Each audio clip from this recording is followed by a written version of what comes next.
fazer a leitura. A partir do verso 1. No princípio era o Verbo, e o Verbo estava com Deus, e o Verbo era Deus. Ele estava no princípio com Deus. Todas as coisas foram feitas por intermédio dele, e sem ele, nada do que foi feito se fez. A vida estava nele, e a vida era a luz dos homens. A luz resplandece nas trevas, e as trevas não prevaleceram contra ela. Houve um homem enviado por Deus, cujo nome era João. Este veio como testemunha para que testificasse a respeito da luz, a fim de todos virem a crer por intermédio dele. Ele não era luz, mas veio para que testificasse da luz, a saber, a verdadeira luz que, vinda ao mundo, ilumina a todo o homem. O Verbo estava no mundo. O mundo foi feito por intermédio dele, mas o mundo não o conheceu.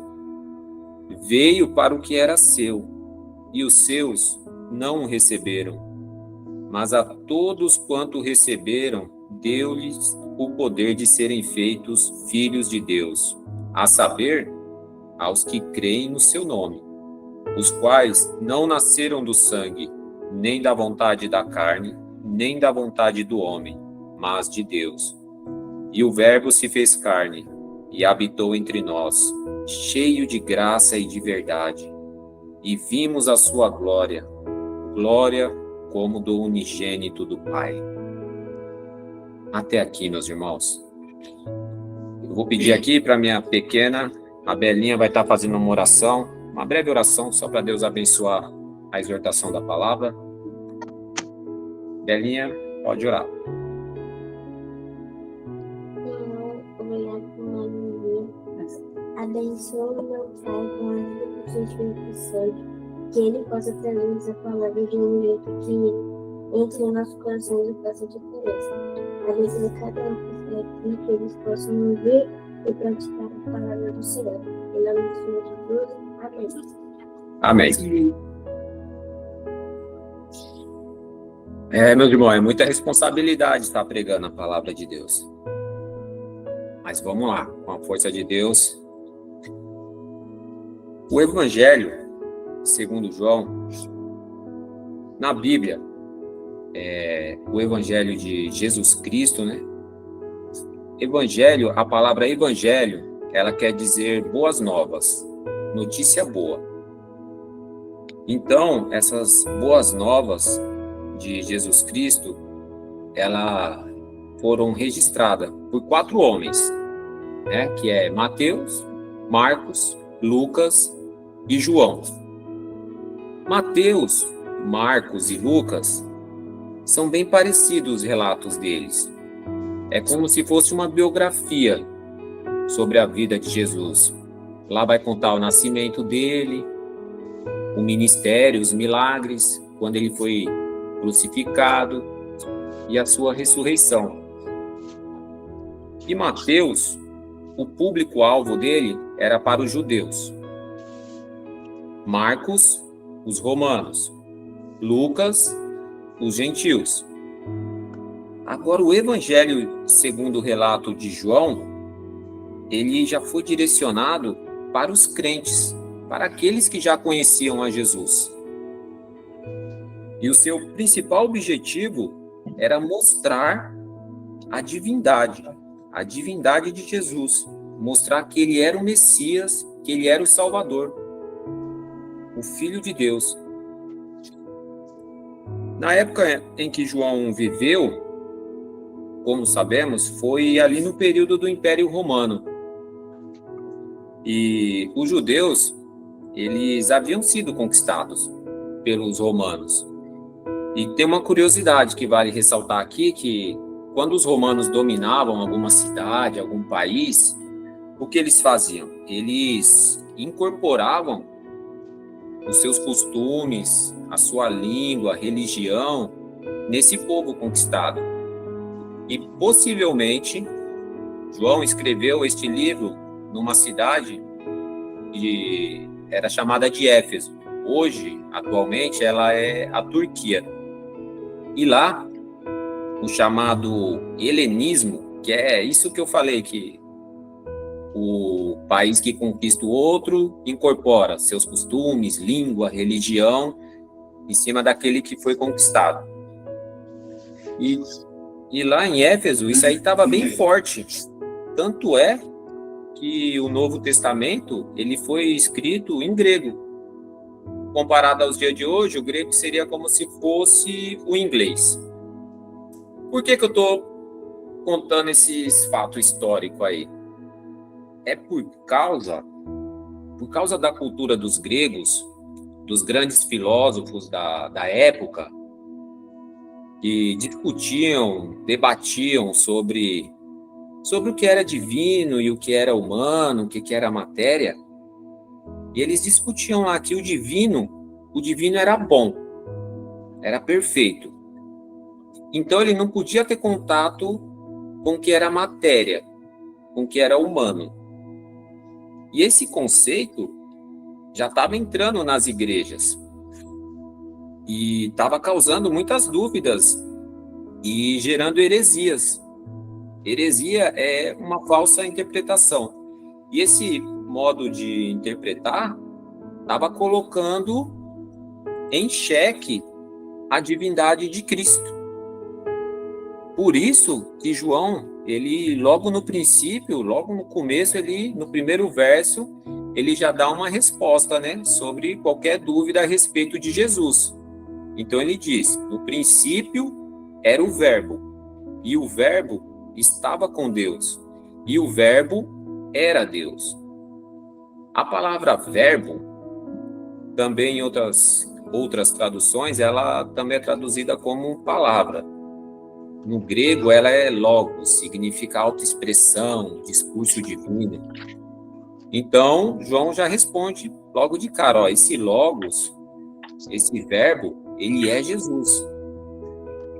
Outro grupo de pessoas para quem João escreveu, né, direcionando este evangelho, foi para os judeus, aqueles que eram judeus também, que de imediato, quando eles lerem isso aí, quando eles lerem que no princípio criou Deus, já remete ao no princípio era o verbo, já faz aquela ligação com Gênesis. No princípio era o verbo, aí o judeu já ia associar, no princípio criou Deus lá.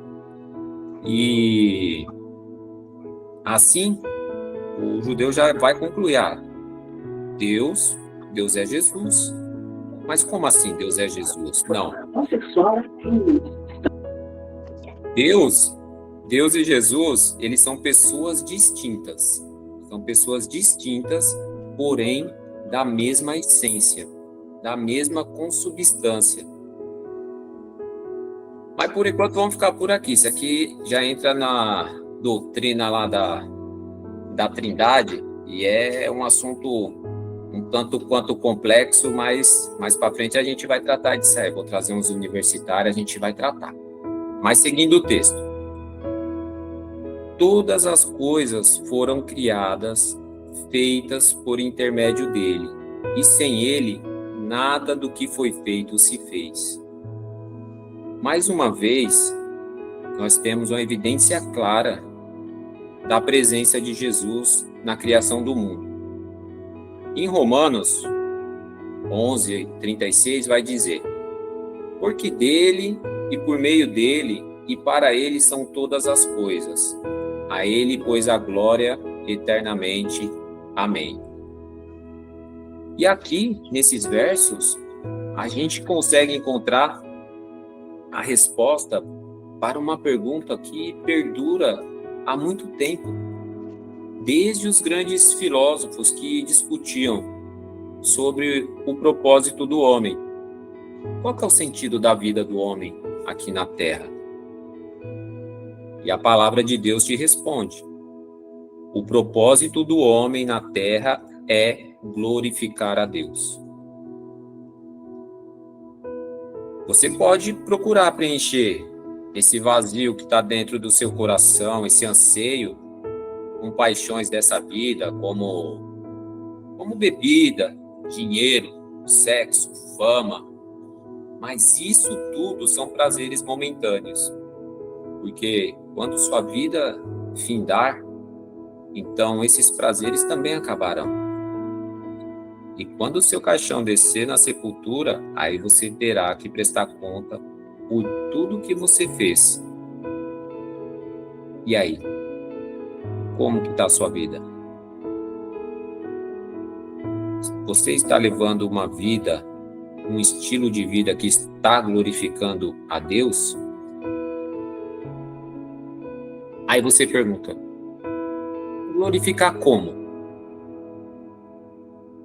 Se você acha que glorificar a Deus é ir à igreja aos domingos, cantar louvores, ouvir a pregação da palavra, e assim que acaba o culto, você retoma suas atividades cotidianas, porém não se diferencia em nada daquele que não é crente. E daquele que não é crente, digo, daquele que não foi alcançado pela graça de Jesus.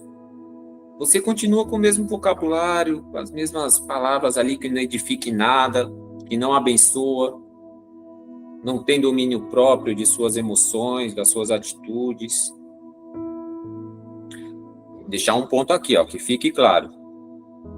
Eu não estou dizendo que você receberá, que você vai ganhar a salvação tendo um bom vocabulário ali, sem palavrão, tendo um comportamento justo, solidário, sendo gentil. Não. Não é assim que se obtém a salvação. Não é por obras. Não é assim que se ganha. Deixar bem claro. A salvação é somente, exclusivamente pela graça. Ponto.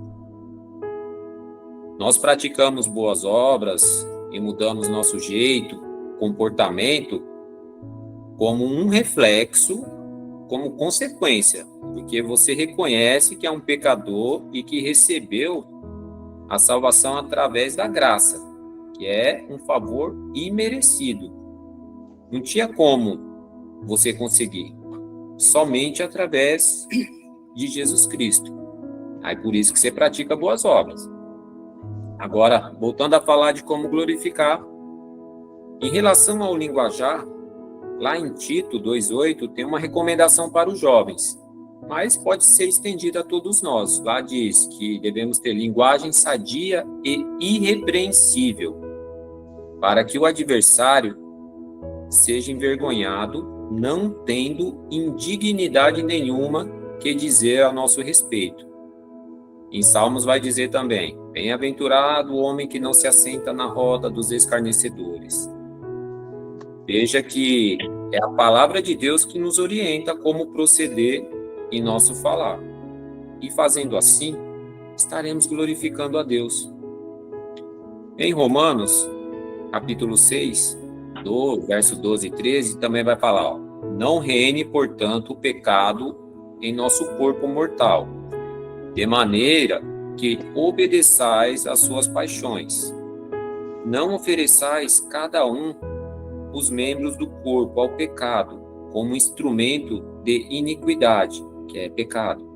Mas ofereçai-vos a Deus como ressurretos, que voltou à vida, dentro dos mortos, e os vossos membros a Deus, como instrumento de justiça. É a palavra de Deus que está dizendo isso. E nesse texto de Romanos, ele fala daqueles que foram justificados, ou seja, que creram em Jesus como seu Salvador. Daí, uma característica que uma pessoa é realmente convertida, regenerada, é que ela não sente mais prazer em pecar, de agir como antes, praticando atos que não glorificam a Deus. Ela pode até dar uma escorregada, pode até errar ali uma vez ou outra, mas o Espírito Santo vai incomodar ela. Ela vai ficar arrependida, vai olhar ali, aos pés do Pai, vai pedir perdão. E como o texto diz, né, todas as coisas, elas foram feitas para glorificar a Deus. Por isso que eu citei tudo isso. E principalmente o homem. O homem, ele foi feito para glorificar a Deus. Continuando. No verso 4, diz: a vida estava nele, e a vida era a luz dos homens. A luz resplandece nas trevas, e as trevas não prevaleceram contra ela. Aqui João, ele continua fazendo referência com Gênesis. Mas aqui, o contexto é que Jesus, ele é o verdadeiro conhecimento. Ele é a verdade, a ética, a moral, que não havia aqui nesse mundo. E Jesus veio para mostrar ao mundo sobre o reino dos céus. Essa luz que é Cristo, ela é a vida dos homens, pois antes estávamos mortos em nossos delitos e pecados, e Cristo, com sua grande graça, amor e misericórdia, ele tem nos resgatados das mãos do poder do pecado. Porque, veja bem, o homem natural, ele não tem o poder para se libertar da servidão do pecado, por mais que ele queira. Somente Cristo, que é a luz, pode nos dar a vida espiritual. E de maneira alguma, as trevas poderão prevalecer contra a luz. Porque Cristo, ele já venceu esta guerra. Lá na cruz. Já tá ganha essa guerra. No verso 6, continuando. E hoje vocês vão dormir cedo, hein? Vai ser rápido. No verso 6, vai dizer que houve um homem enviado por Deus, cujo nome era João. Na Bíblia, entre o último livro do Antigo Testamento, que é Malaquias, e o primeiro do Novo Testamento, que é Mateus, tem uma lacuna. Tem um espaço de tempo ali de uns 400 anos, em que Deus ficou em silêncio, sem se manifestar para o seu povo, que até então eram os judeus. Mas, enfim, o silêncio ele foi quebrado. Quando? Ele foi quebrado quando um homem chamado João Batista, quando esse homem começa a pregar sobre o batismo de arrependimento. João era um homem peculiar. Ele resolveu ir para o deserto, fazer suas pregações lá no meio do deserto. E para chegar até lá, era difícil, pois era um deserto não é aquele deserto tipo Saara, assim, era um deserto com montanhas, pedregulho, areia grossa. E mesmo assim, cada vez mais o povo ia até ele para poder ouvir sobre esse batismo de arrependimento. Aqui a gente tira uma lição que, independente do local, se o local é simples, se o local é luxuoso, independente do local, se está pregando realmente a palavra de Deus, Deus, através do seu Espírito Santo, ele vai mover todas as coisas ali, vai dar providência e vai encaminhar os seus filhos para chegar até o local onde está sendo pregada a palavra de Deus. O homem é apenas um instrumento na mão de Deus. Ele tem que seguir o que o Espírito Santo tá ordenando ali, tá guiando. Não adianta a gente querer fazer por nossa conta, achar que uma igreja suntuosa, luxuosa, lotada ali, nossa, que bênção. Não, de repente não é. Será que lá está sendo pregada a palavra de Deus? Será que Cristo é o centro das atenções, devemos analisar isso. E João, como eu falei, ele não pregava sobre cura, sobre prosperidade. Ele pregava arrependimento e que o reino dos céus estava próximo e que o Messias prometido estava chegando. Quem era esse Messias? Jesus Cristo. E o texto continua dizendo que João não era a luz, mas veio para que testificasse da luz, a saber, a verdadeira luz, que vinda ao mundo ilumina todo homem. Podemos nos comparar a um espelho. A um espelho que, quando exposto à luz do sol, ele vai refletir a luz do sol. Todavia, a luz que está no espelho, ela não emana do espelho, a luz é do sol. Assim somos nós. Cristo, ele sempre será a luz. Nós apenas refletimos a sua luz em nossas vidas. Jamais, de maneira alguma, devemos atribuir glória a nós, ou a algum pregador, ou a algum pastor. Toda a honra, toda a glória é de Deus. Ele não divide a sua glória com ninguém. E como que a luz de Cristo está refletindo em você? As pessoas ao seu redor, ela percebe essa luz? Ou ela está sendo ofuscada pelo pecado? Pense sobre isso. Verso 10. O verso 10, ele está sendo direcionado aos judeus. O verso 10 diz assim: o verbo estava no mundo, foi por intermédio dele, mas o mundo não o conheceu. Veio para o que era seu,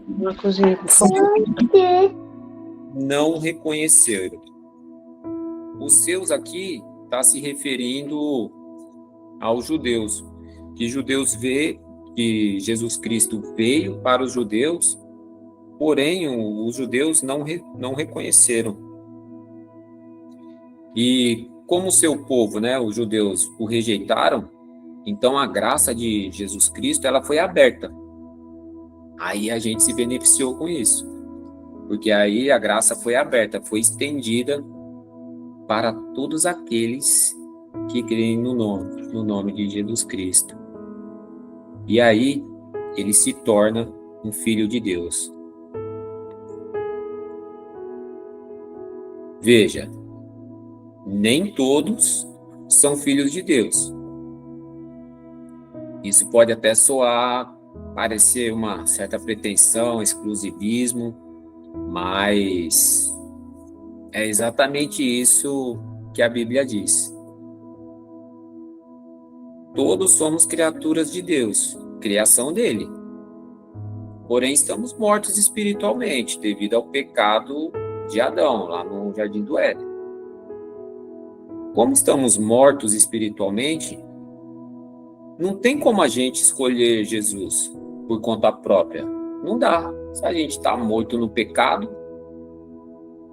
como que o morto vai tomar decisão? Não tem como. Mas aí, nós nascemos de novo quando o Espírito Santo transforma, quando ele regenera o nosso ser. Aí passamos a crer e ter fé em Jesus Cristo. Aí sim temos vida espiritual. Então perceba, é Cristo que vem ao nosso encontro, não é nós que vamos até Ele, Ele vem até nós. Continuando, o verso 14, Esse verso 14 é maravilhoso. E o Verbo se fez carne e habitou entre nós, cheio de graça e de verdade, e vimos a sua glória, glória como do unigênito do Pai. Glória a Deus. Aqui estamos diante do maior acontecimento da história da humanidade.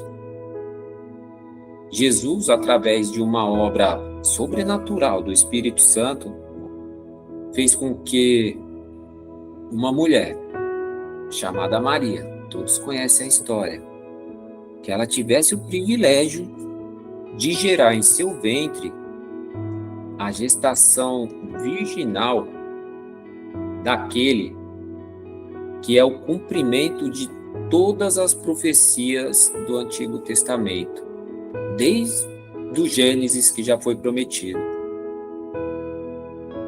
Agora, tentem imaginar, imaginem um Deus todo-poderoso, Criador dos céus e da terra, Pai da eternidade. Eternidade. Acrescenta 1000 anos na eternidade. O que vai dar? Eternidade. Tira 1000 anos. Eternidade. Nossa mente não consegue nem compreender o que é eternidade. Esse Deus, ele abriu mão de todo o seu poder, de toda a sua grandeza. Foi se esvaziando até se tornar um bebê e nascer numa manjedoura. Cresceu, se tornou um homem puro, sem pecado. Aos 30 anos começou seu ministério e manifestou sua glória, cheio de graça e de verdade. Amém. Louvado seja Deus. Mesmo nós sendo merecedores, porque nós éramos merecedores da ira, da punição de Deus, da condenação. Ainda assim, Jesus manifestou seu amor por nós, cheio de graça e de verdade. Mas essa graça é dada àquele que crer que ele morreu por nós para nos dar a salvação. Amém. Aleluia. O Espírito Santo é ele que nos convence do nosso estado de pecado.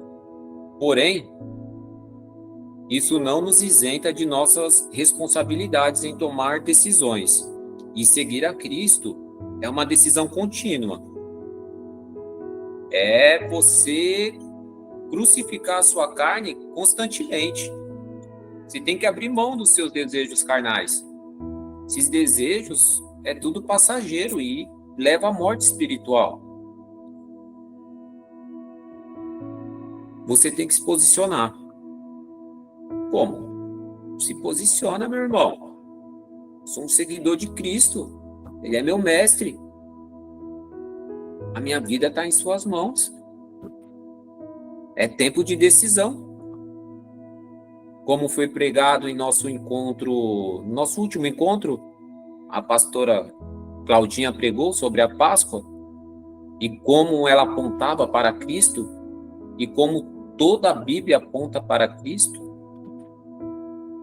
E hoje estamos aqui tendo este privilégio de ler, conhecer, de estudar mais e mais sobre Jesus Cristo. Meus irmãos, meus amigos, é somente Cristo. Ele é o caminho, a verdade e a vida. Amém. Vamos terminar esse capítulo 1 aqui. Agora vai ser bem resumidinho, tá bom, pessoal? Prometo, hein? Vai ser rápido, ó. É sobre o testemunho do João Batista. Voltando a falar do João Batista, ele foi o homem escolhido por Deus para anunciar a chegada de Cristo, que era o Messias prometido. E ele dá o seu testemunho quando ele é questionado pelos sacerdotes, pelos levitas ali que perguntaram se acaso ele não era o Cristo que havia de vir, porque tinha aquela multidão toda que estava chegando lá para ouvir as suas pregações. E essa é uma pergunta muito sedutora. Imagine o ego dele para onde não iria.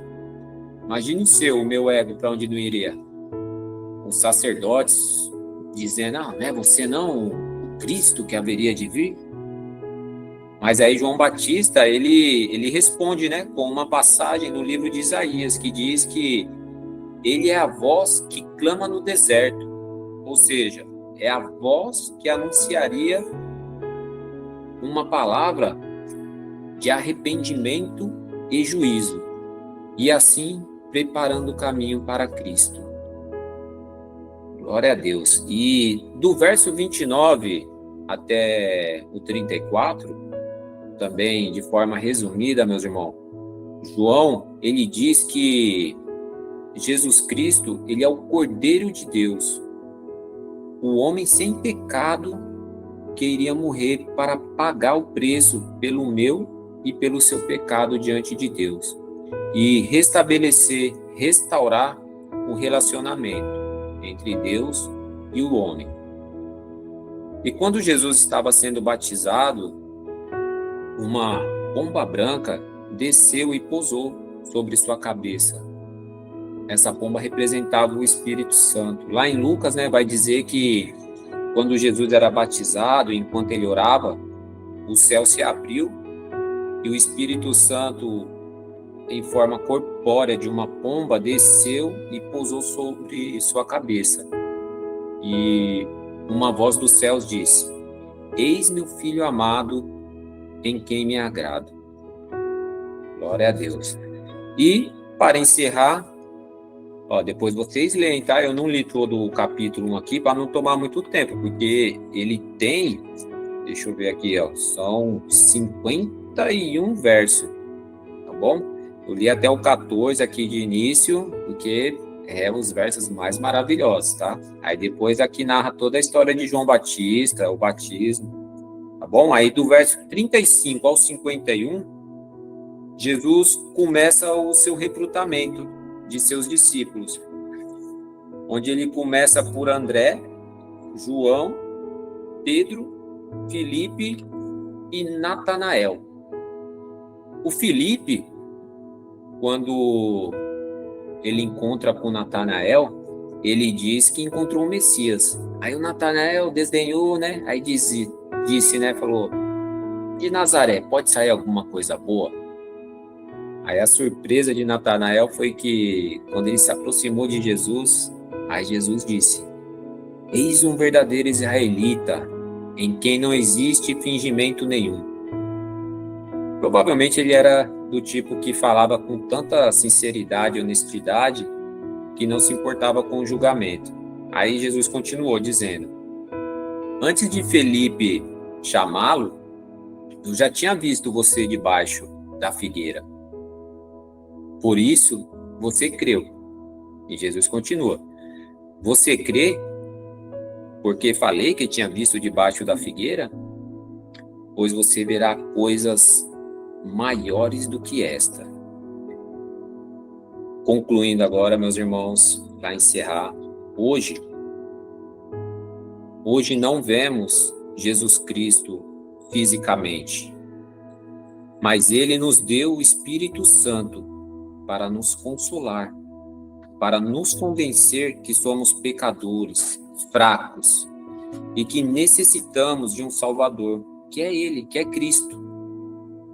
O Verbo, a palavra que se fez carne e habitou entre nós, cheio de graça e de verdade. Morreu, mas ressuscitou e voltou para os céus, à destra de Deus Pai.